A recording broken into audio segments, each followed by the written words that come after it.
ربنا أعلاك قدر اللہ مشکلی میں سے راہ نکال دیتا ہے جب حیرت انگیز نشانیاں وجود میں آتی ہے۔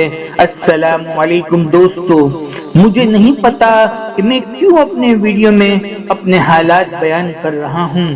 سچ پوچھو تو کبھی کبھی زندگی بہت تھکا دیتی ہے، لیکن الحمدللہ اپنے پاس جو کچھ بھی ہے اس کے لیے بہت شکر گزار ہوں، اور میں نے ہمیشہ یہ کوشش کی ہے کہ میری ویڈیو کسی کو تسلی دے، کسی کے دل کا سکون بنے، کسی کی ہمت اور حوصلہ افزائی کا ذریعہ بنے۔ یقین جانے زندگی کے مشکل دور میں انبیاء علیہ السلام کی زندگی جب ہمارے سامنے آتی ہے نا تو قرار اور سکون مل جاتا ہے، اور جب کبھی برے حالات سے گزر رہے ہوتے ہیں نا تب بھی میرے دل میں کہیں نہ کہیں یہ احساس ہوتا ہے یہ سب کسی نہ کسی وجہ سے ہو رہا ہے۔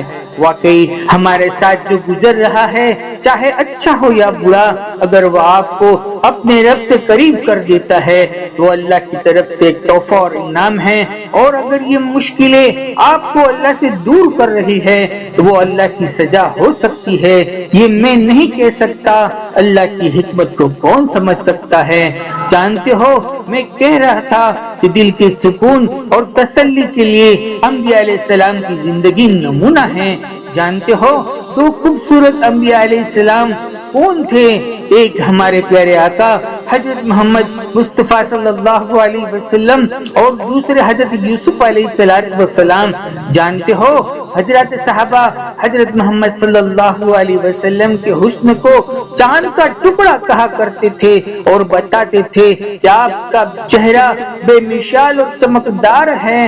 کچھ صحابہ رضی اللہ تعالیٰ عنہ اجمعین نے یہ بھی کہا کہ آپ کو اس طرح بنایا گیا جیسا کہ آپ خود چاہتے تھے۔ لیکن قرآن کریم میں سب سے خوبصورت پیغمبر حضرت یوسف علیہ السلام کا ذکر بھی موجود ہے۔ سب سے خوبصورت ہونے کے باوجود بھی ان کی زندگی میں ایک کے بعد ایک مشکلیں آتی جاتی رہی۔ میرا رب قرآن میں فرماتا ہے ہم آپ کو سب سے بہترین قصے سناتے ہیں، سب سے خوبصورت انسان، اتنی بہترین کہانی، لیکن ہر قدم پر مشکلیں آپ کے ساتھ ہے۔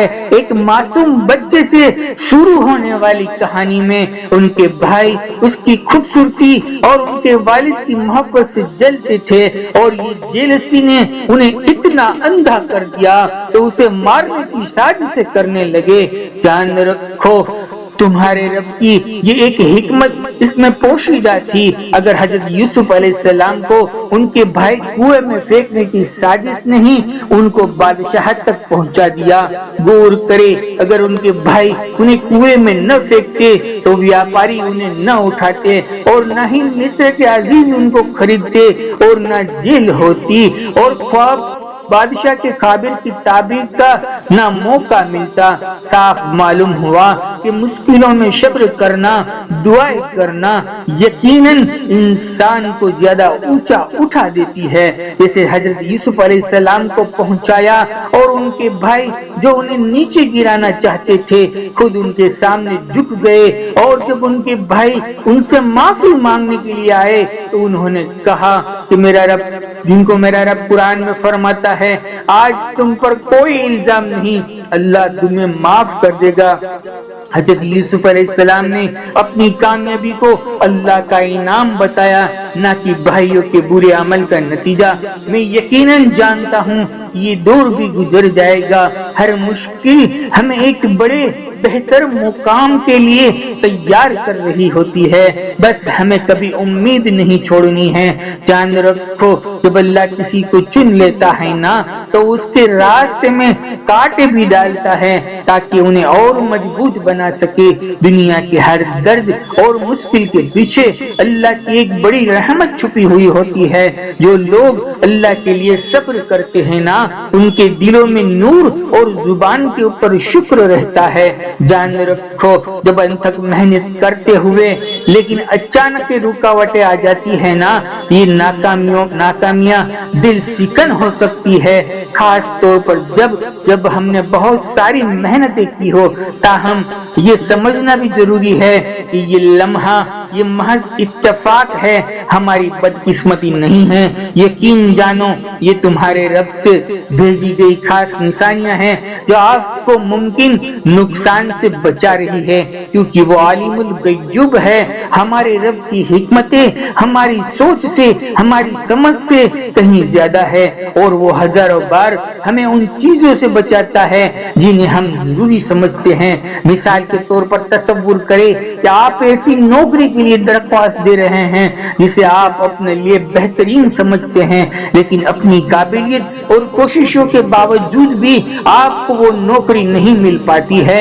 ان لمحات میں یہ ایک بڑی ناکامی ہم اپنے دل میں محسوس کرتے ہیں، لیکن حقیقت میں تمہارا رب آپ کو ایک برے کام کے ماحول سے بچا رہا ہو سکتا ہے جو ہم سمجھ نہ رہے ہو۔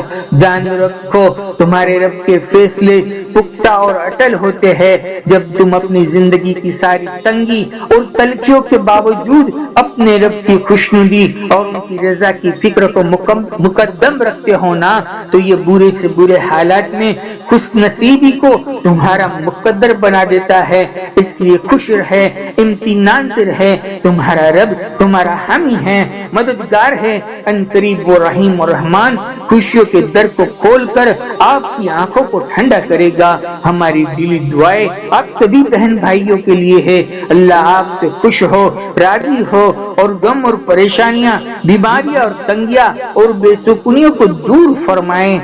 دوستو یہ ویڈیو سے آپ کو کچھ بھی اچھا لگا ہو تو بھائی ایک اچھا کومنٹ ضرور لکھ دیا کرے، ہماری حوصلہ افزائی کے لیے، اور ہماری دعا ہے ان کومنٹ لکھنے والوں کے لیے بھی اللہ آپ کو خوش رکھے جو ہماری ہمت حوصلہ افزائی کا ذریعہ بنتے ہیں۔